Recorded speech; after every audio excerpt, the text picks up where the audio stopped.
금도 강하고 수도 강한 이런 사주와 직업은 과연 무엇에 적용시켜야 될까요? 이런 사주는 수나 금의 한계에 고정시키지 말고 금과 수에 해당하는 그런 직업들이 좋다, 이렇게 생각하시면 되는 겁니다. 금은 제가 강의했듯이 완성을 하는 그런 어떤 특성이 있기 때문에 제조업에 해당한다고 했어요. 제조업을 하면은 이 제조된 것을 다시 유통시켜야 되죠. 그렇죠? 그래서 이런 사주들의 직업은 제조업을 하면서 뭐를 만들어서 다시 그 만든 물건을 유통시키는 직업, 그런 직업이 상당히 좋다고 할 수가 있겠어요. 이렇게 오행도 한 개의 오행만 가지고 직업을 결정하기보다는 오행의 그 기세를 보고 그 기세에 합당한 그런 직업을 선정하는 게 가장 바람직하다는 것입니다. 아시겠죠? 수에 관해서 그에 대한 직업들이 어떤 것이 있고 그 수의 특성에 맞는 직업이 어떤 것이 있느냐, 이것을 살펴봅시다. 수는 윤화의 특성이 있어요. 윤화. 그래서 밑으로 모이는 것을 말하는 거죠. 습한 것. 그게 수의 특성이죠. 수는 모여서 밑으로 흘러가서 고이게 되는 거죠. 그게 바로 윤화라고 할 수가 있겠어요. 그래서 윤화는 곧 무엇이에요? 모임. 수가 흘러서 모이는 모임. 그런 특성이 있겠고, 또 수는 에너지를 흡수하는 특성이 있어요. 즉 흡수하는 특성이 있답니다. 흡수하는 특성이 있는 겁니다. 흡수하는 것이 뭐 어떤 거냐? 빨래를 하면은 어디 해요? 흙해요? 나무를 해요? 아니잖아요. 물로서 빨래를 하게 되죠. 물은 수의 물상이죠. 그렇죠? 물로 세탁을 하면은 때를 흡수하죠. 그렇죠? 물이 때를 흡수하기 때문에 세탁이 되는 거죠. 에너지를 어떤 면으로 흡수한다고 할 수가 있겠어요. 블랙홀. 에너지를 전부 흡수해서 하나의 에너지 덩어리를 만드는 게 블랙홀이죠. 그게 수의 특성입니다. 그리고 또 수는 유동하죠. 물은 유동이 있죠. 조금만 어떤 힘을 가하게 되면 물은 출렁출렁거리죠. 물론 주로 바람에 의해서, 즉 목의 기운에 의해서 술은 움직이지만, 물론 수는 목의 기운에 의해서 움직인다고 할 수가 있지만 하여간에 유동을 하게 되죠. 그렇죠. 금이 바람에 의해서 유동을 하진 못하죠.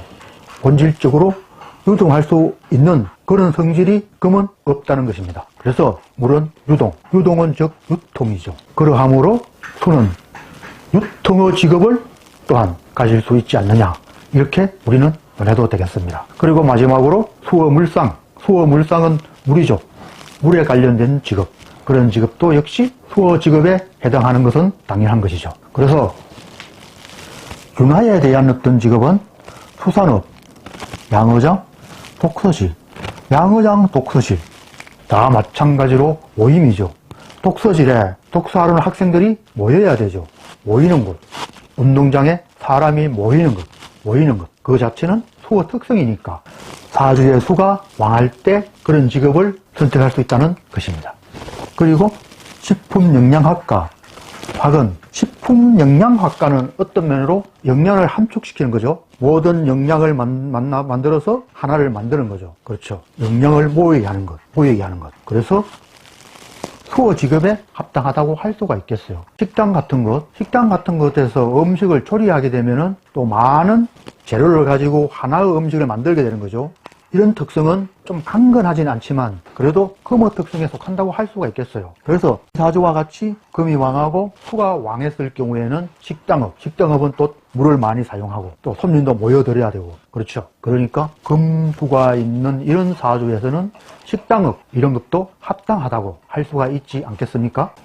그리고 학원도 마찬가지로, 학원도 학생들이 많이 모여들어야 되니까 역시 수에 관한 직업이라고 할 수가 있겠습니다. 유동, 움직이는 것, 즉 유통에 관한 직업은 금융업은 돈을 저축하고 다시 돈을 대출하고 유통이죠. 유동이 있어야 되는 거죠. 움직임이 있어야 되는 거죠.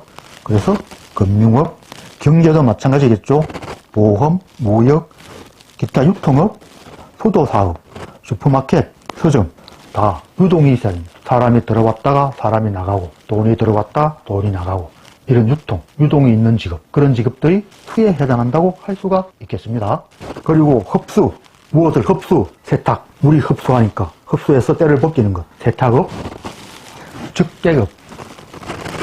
적객도 마찬가지고 손님을 맞아들이는 것, 모이게 하는 거죠. 모이게.